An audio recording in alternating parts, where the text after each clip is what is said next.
Clock টাওয়ারের এই দৃশ্যটি দেখলে মন জুড়িয়ে যায়, হৃদয় শীতল হয়ে যায়। কিন্তু আজকের এই দৃশ্যটি আপনাকে অবাক করতে বাধ্য করবে। কারণ এই যে জায়গাটি দেখছেন, এইখানে নাকি মাত্র 30 রিয়ালে হাজিদেরকে সিট ভাড়া দেওয়া হতো। এই পরিবেশে আপনারা দেখেন অবস্থাটা।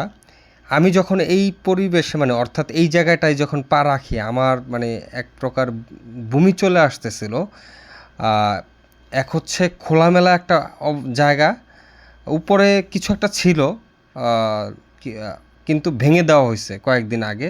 তো সেই জায়গাটির খোঁজ পেয়ে আমি এখানে আসলাম। মাত্র 30 রিয়ালের জায়গা, ঠিক আছে। তো যাই হোক, বিষয়টি আপনারা কিভাবে দেখছেন, কিভাবে নেবেন জানি না। এই পরিবেশে আল্লাহর ঘরের মেহমানদের রাখা কি আদৌ সম্ভব? দৃশ্যটা দেখে আমি সত্যি ভাষা হারিয়ে ফেলছি। আপনাদের মতামতটাই জানতে চাই, কমেন্টে লিখুন।